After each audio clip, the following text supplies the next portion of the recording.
पार्टीच्या वतीनं सातारा नगरपालिकेचे जे आमचे नगराध्यक्ष जे उमेदवार अमोल मोहिते आणि बाकी सर्व जे नगरसेवक पदाचे उमेदवार जे त्यांचे अर्ज दाखल करतोय।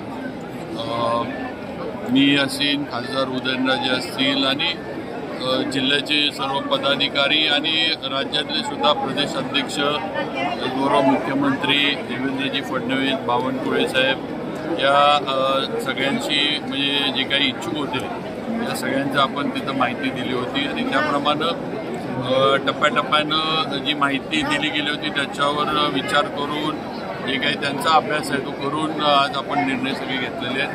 थोडं विशेष झाला का तर 400 जण म्हणजे 400पेक्षा पण जास्त लोकांनी भारतीय जनता पार्टीकडं नगरसेवक पदासाठी इंटरव्ह्यू दिली होती किंवा अपेक्षा व्यक्त केली होती की उमेदवारी मिळावी। जागा 50च आहेत सगळ्यांना आणि इच्छुक भाजपकडे 400 होती, म्हणजे फार मोठ्या प्रमाणावर इच्छुकांची संख्या होती। आता ह्याच्यातनं कोण कमी कोण ताकदीचा असा विषय नाही, सगळे ताकदीचे होते। शेवटी 400 जण असले की मग निर्णय करायला वेळ जातो आणि तो थोडा वेळ नक्की लागला। त्याच्यावर आता वेगवेगळे तर्कवितर्क झाले, हा विषय वेगळा आहे। पण आज कसं आहे 50च आपण उमेदवार निवडू शकतो अधिकृत, पण काय अधिकृत 50 म्हणजे टीम ए, टीम बी, टीम असलं काय IPL किंवा हे नाही आहे, ती निवडणूक आहे आणि त्यात एकदा ठाम निर्णय केला की तो करायला असतो आणि त्या निर्णयाच्या मागे राहायचं असतं। पण त्या पद्धतीनं पक्षानं आणि आम्ही सर्वांनी हे निर्णय केलेत आणि मला खात्री आहे की आज राज्यातलं देवेंद्र फडणवीसांच्या नेतृत्वाखालचं जे काम भाजपचं चाललं आहे, आज शहरामध्ये जी कामं देवेंद्रजींनी आम्हाला दिली, कॉन्क्रीटचे रस्ते असतील, इतर कामं असतील, अशी सर्व मोठमोठी कामं चालली। कास हे असेल, धरणाचा विषय असेल, तुमचं शाहूनगर हद्दवाडीच्या भागातली कामं असतील, असे बरेच जे आहेत। नवीन आता आपण प्रकल्प घेतोय। आज आपण एक क्रिकेटचं वेगळं स्टेडियम सातारमध्ये करण्याचं आपण नियोजन केलेलं आहे। IT पार्कचं पण आता लवकरच नोटिफिकेशन आपलं जे ते पण निघेल। त्याचबरोबर रस्ते पण जे आहेत ते आता बहुतांशी सगळे रस्ते जे आहेत हे कॉन्क्रीट करण्यावर आपण भर दिलेला आहे आणि यासाठी राज्य सरकारचा निधी लागतोय, तो निधी आपल्याला मिळतोय, ती कामं पूर्णत्वाला नक्की जातील। असे अनेक प्रकल्प, हे थोडक्यात मी सांगितले, अनेक प्रकल्प आहेत। अजिंक्यताऱ्याला मला वाटते 32 कोटीचा अजिंक्यतारा किल्ल्याचा विकासाचा आराखडा टुरिझमच्या दृष्टीनं मंजूर करून शासनाने दिला आहे। त्याची आता येणाऱ्या बजेटमध्ये तरतुदी वगैरे होतील।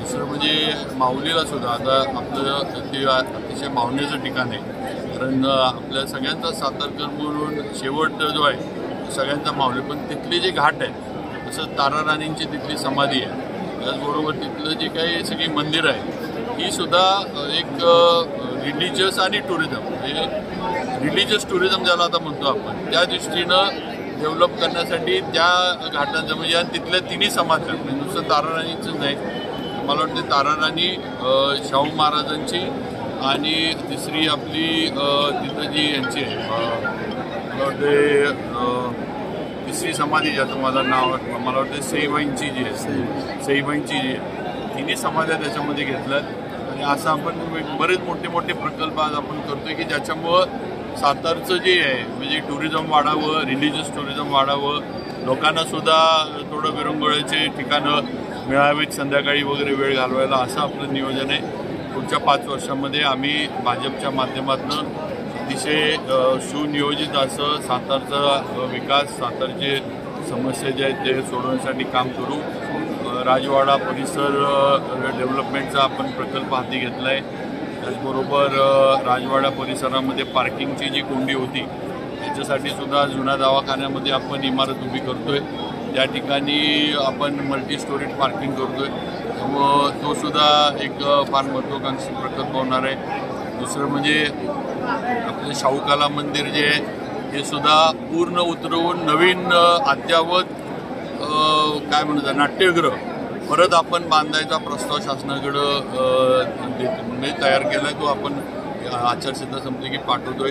असे अनेक प्रकल्प मोठमोठे आपण तयार केले किंवा जे उद्याच्या याच्यामध्ये बदलता जो सातारा आहे त्याला पूरक करणार आहेत आणि त्याप्रमाणे आपण हे केले. आता जो हंतवाडीचा पण जो भाग आला आहे तिकडून पण आपण ही वाहतूक कोंडी जी होती आणि आता टुरिझम कास्टमुळे जे वाढतंय मग आपण आता रिंग रोड तिकडनं प्रस्तावित केला आहे. म्हणजे शाहूनगर, विलासपूर, अजिंक्यताऱ्याच्या इकडनं पायथ्याच्या इथनं वरनं तो रिंग रोड बोगद्याच्या वरनं ब्रिज करायचा आणि पॉवर हाऊसला जोडायचा.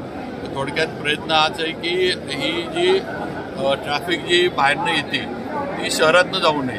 का तर आदलतवाड्याचा रस्ता, समर्थ मंदिर हा परिसर, इथले रस्ते फार अरुंद आहेत.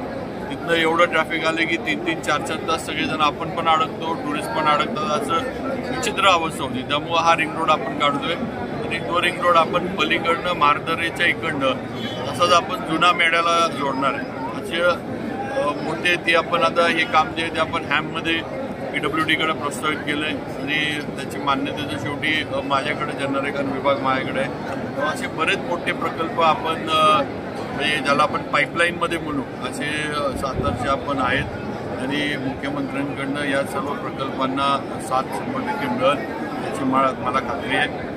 आणि माझी सातारकरांना पण विनंती आहे की सगळ्यांनी जे विधानसभेला भारतीय जनता पार्टीवर विश्वास ठेवला, लोकसभेला ठेवला, तसाच या निवडणुकीत सुद्धा भारतीय जनता पार्टीवर विश्वास ठेवून एक आपल्या सातारच्या भविष्यासाठी सगळ्यांनी भारतीय जनता पार्टीच्या पूर्ण विचाराची नगरपालिका निवडून द्यावी ही माझी सातारकर मतदार बंधू भगिनींना विनंती. बाळासाहेब एक जागा वाटण्याच्या गटाला किती आणि असं नाही आहे. तुम्ही एक लक्षात घ्या की फॉर्म्युला पूर्वी आघाडीवर लढत होतो त्यावेळेला हे फॉर्म्युले वगैरे होते. आता सगळेच आपण भाजपमधनं लढतोय. मग ह्याला फॉर्म्युला किंवा ह्याला एवढे त्याला तेवढे असलं काही नाही आहे. सगळे भाजप चिन्हावर भाजपच्या मध्ये सगळे पक्ष म्हणून लढतोय. त्यामुळं ज्या जागा हे झाल्यात किंवा जसं वाटप झालं ते तुम्हाला माहीत आहे आणि त्याप्रमाणे आज अर्ज दाखल करायची प्रक्रिया चालू आहे. नाही असं नाही हो का, आम्हाला जे सांगितलं होतं की जिथं शक्य आहे तिथं युती होईल करा, जिथं शक्य नाही तिथं त्यांनी निर्णय त्यांच्या पद्धतीनं घ्यावे. आता जिल्ह्यात मला नाही वाटत कुठंच युती आपल्या जिल्ह्यात झाली, नुसतं साताराच नाही. तुम्ही बघा वाईला पण तसंच आहे, महाबळेश्वर पाचगणीला तसंच आहे, मसवड असेल, रेहमतपूर असेल, कराड असेल, तिथं सुद्धा वेगळेच लढतात. तिथं सुद्धा सेना वेगळी लढती आहे शिंदेसाहेबांची, राष्ट्रवादी वेगळी लढती आहे, तुलबाबांच्या नेतृत्वाखाली भाजप वेगळं सगळीकडे आहे. त्यामुळे डावलले नाही. आता कार्यकर्ते सगळ्यांकडे इच्छुक आहेत. सगळ्यांना वाटते की बाबा आपल्या कार्यकर्त्यांना आपल्या पक्षाच्या यांना न्याय दिला पाहिजे. त्यामुळे ही जिल्ह्यातच एक झाली की बा इथं निवडणुकीच्या पूर्वी युती होणं शक्य नाही. निवडणुकीनंतर काय करायचं असलं तर आपण त्याप्रमाणे चर्चा निवडणुकीनंतर होईल. बाबाराजे फॉर्म्युला हा यशस्वी झाला असं एकंदरीत दिसतंय. नाही असं काय नाही बा, मी पहिलं तर मी काय फॉर्म्युला घेऊन आलेलो नाही. एक तर लक्षात घ्या तुम्ही की मी निवडणुकीचा प्रभारी मला केले जिल्ह्याचं, मग माझ्यावर तशी जबाबदारी मोठी आहे. या निवडणुका याच्यामध्ये आडगापणा करणं वगैरे ह्या गोष्टी म्हणजे पक्षाने जबाबदारी दिली आहे. आता थोडं काही म्हणजे माझ्या कानावर येतं ना, काही लोकांना वाटतं की बाबा बाबांनी म्हणजे तिथं हे होतं त्यांनी असं जास्त जागा दिल्या अजून घ्यायला पाहिजे होत्या वगैरे वगैरे. आता हे ज्याचे विचार असं काही फॉर्म्युला नव्हता ना. बाबाराजे फॉर्म्युला होता ना वेगळा आणि काय फॉर्म्युला होता. सर्वजण आम्ही एकत्र बसून म्हणजे चांगले उमेदवार लोकांना जे उद्या त्यांच्या प्रभागाला न्याय देऊ शकतील असे उमेदवार, वेळ देऊ शकतील असे उमेदवार आणि सर्वसमावेशक नगराध्यक्ष पदाचा चेहरा हा आपण हे केलेला आहे. त्याच्यामध्ये कुणाचे फॉर्म्युला नाही, ह्यात एकच फॉर्म्युला आहे, तो म्हणजे भाजपचा फॉर्म्युला. बाबा जुन्या उमेदवाराचा निर्णय आहे भाजपच्या वरिष्ठांपर्यंत न्यावा लागला आणि मग तो निर्णय झाला. उदयनराजेंची याला तसं सहमती असणार आहे. सगळ्यांची नावं जी इच्छुक उमेदवार होती म्हणजे जे भाजपकडे इच्छुक सगळे हे होते अध्यक्षपदाला, सगळ्यांची नावं आपण कळवली होती. कुणाचंही नाव आपण त्यातनं काढलं नव्हतं. त्यात महिला पण इच्छुक होत्या, त्यांची पण नावं आपण पाठवली होती महिलांची. ओपन असल्यामुळं कुणाचं नाव कापलं किंवा काढायचं नव्हतं. शेवटी वरनं हा निर्णय कुणाला हे द्यायचं झालेला आहे. आणि कसं आहे आपण प्रयत्न सगळ्यांनी करावा.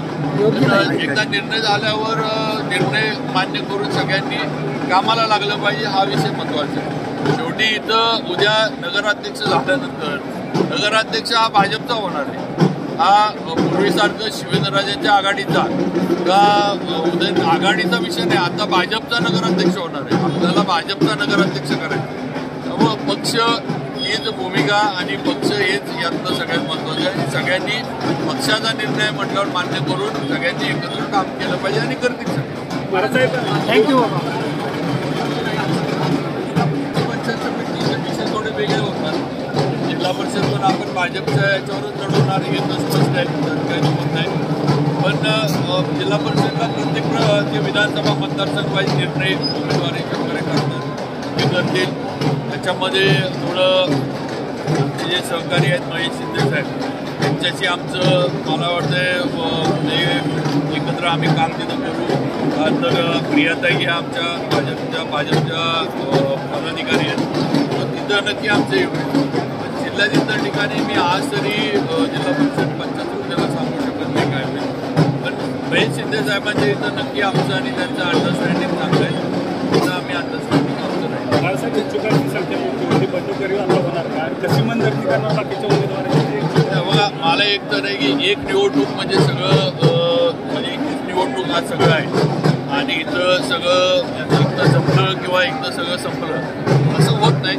शेवटी इच्छुक सगळे आहेत. मगाशी म्हटलं कोणी कमी ताकदीचा नाही, सगळ्यांच्या ताकदी तेवढ्याच आहेत. पण शेवटी एक जनरल हे करून निर्णयावर कधी जर आपल्याला यायला आपण काही असं दुपनभर हे असं करू शकत नाही. शेवटी कुठं तर निर्णयावर यायला लागतं आणि एकच उमेदवार आपला अधिकृत असतो की बाबा ज्याला आपल्याला त्यामुळे त्यामध्ये झालं आहे. आता बंडखोरी वगैरे ह्या गोष्टी होतात.